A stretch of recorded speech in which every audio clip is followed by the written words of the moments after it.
falar agora do empresário rural. Mas para falar do empresário rural, nós temos que focar no que dispõe a regra do artigo 971 do Código Civil. Então vamos ver o que diz o artigo 971 do Código Civil.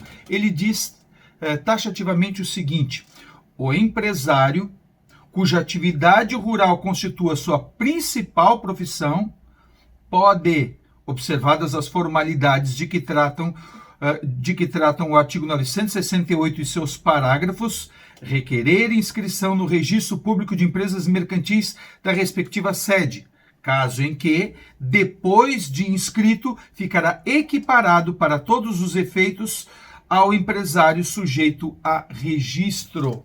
Então, o que acontece? Aquele exercente de atividade econômica rural, que tenha nesta atividade econômica rural a sua principal profissão, é facultado a ele a condição de empresário.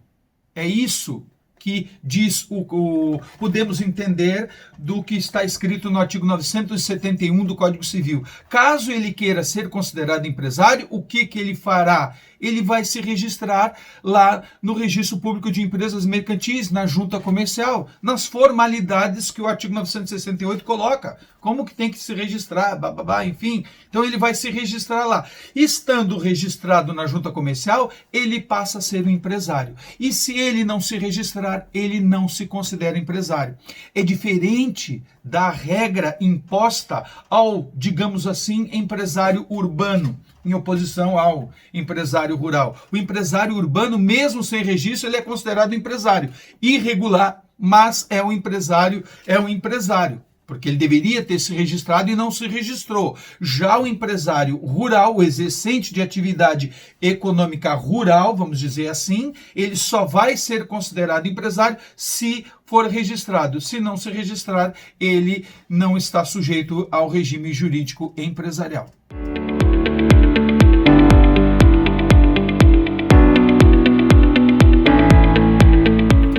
A sociedade entre cônjuges. A sociedade entre cônjuges, nós temos que buscar a regulamentação lá no artigo 977 do Código Civil, que diz textualmente o seguinte, diz assim, faculta-se aos cônjuges contratar sociedade entre si ou com terceiros, desde que não tenham casado no regime da comunhão universal de bens ou no da separação obrigatória. Então, o que diz aqui? Os cônjuges podem contratar sociedade? Sim, podem contratar sociedade entre si ou com terceiros. Então, entre eles sozinhos ou, obviamente, entre eles mais terceiros. Eles podem contratar? O que diz o texto da lei? Sim, podem. Faculta-se a eles fazerem isso, desde que, não tenham casado por dois regimes. Quais são os dois regimes? O primeiro, da separação obrigatória, ok? E o outro aqui, pela comunhão universal.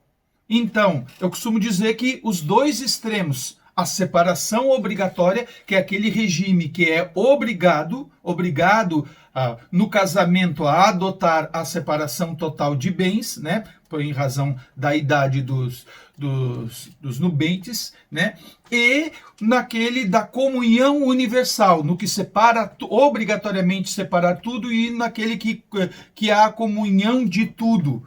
Então, nesses dois regimes, o que acontece? Não se pode constituir sociedade. Existe uma justificativa, mas em razão da brevidade do nosso vídeo, eu não posso explicar uma situação e outra, mas apenas para gravar. Os extremos, esses não podem. Costumam cair questões de concurso, pegando pegadinha, né, geralmente colocando que não pode, mas daí coloca um regime que pode. Né? Em razão do regime de bens do fulano Beltrano, eles não vão poder constituir. Daí dá aquilo na cabeça, deve ser isso. Não, esse não, porque foi colocado um regime diferente. E quais são os regimes da separação obrigatória ou da comunhão universal de bens? Certo?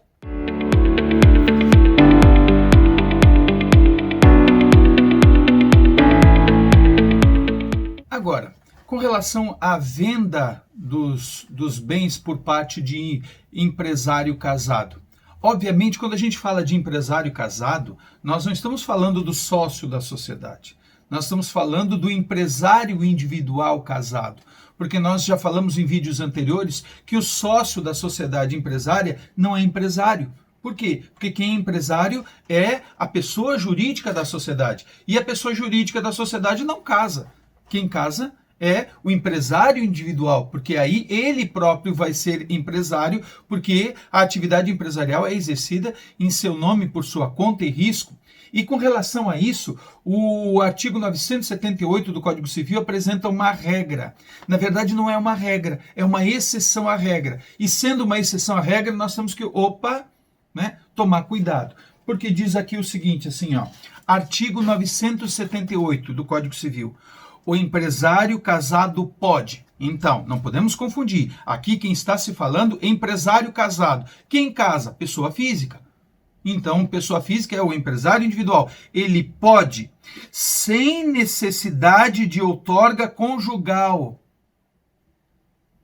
Ok? Sem necessidade de outorga conjugal. Qualquer que seja o regime de bens, qualquer, não vem inventar, mas desse regime aquele, sem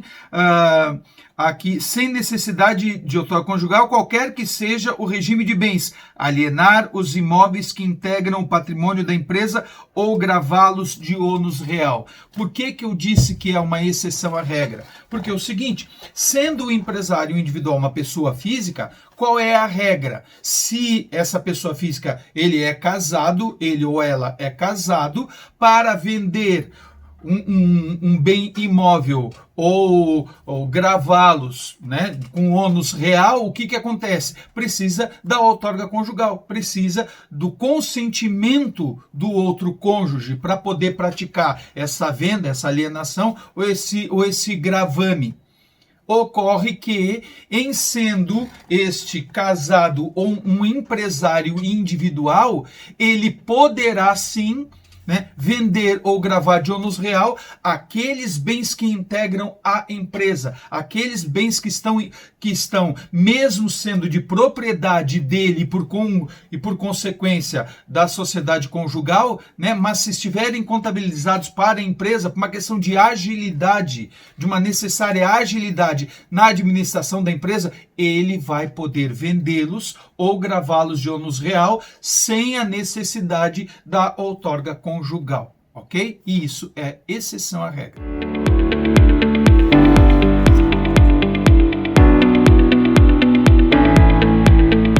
E, por fim, vamos apresentar aqui as obrigações dos empresários.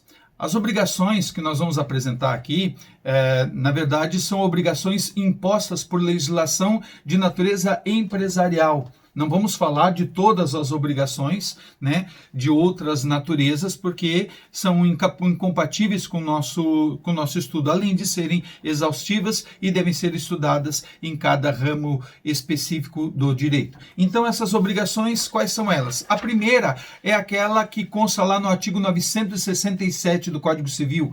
Qual? Aquela que diz que o empresário deve se registrar no Registro Público de Empresas Mercantis antes do início das suas atividades. Então, essa obrigação é aquela obrigação que a gente pode dizer que é a obrigação número 1, Que é claro, como nós já falamos, que se o exercente da atividade empresarial, ou seja, o empresário, não estiver registrado, ele é um empresário.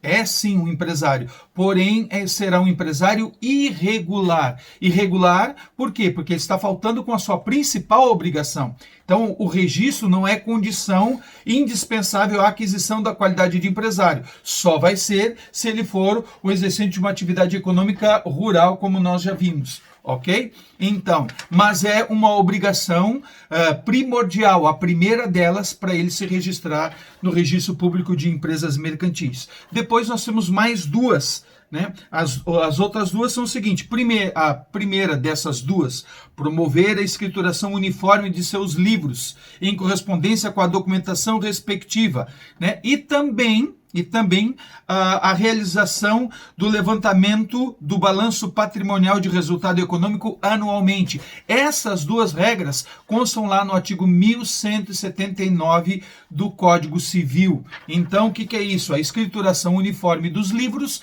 e o fechamento do balanço patrimonial de resultado econômico a cada ano. São exigências da legislação de natureza empresarial, né? De legislação de natureza empresarial.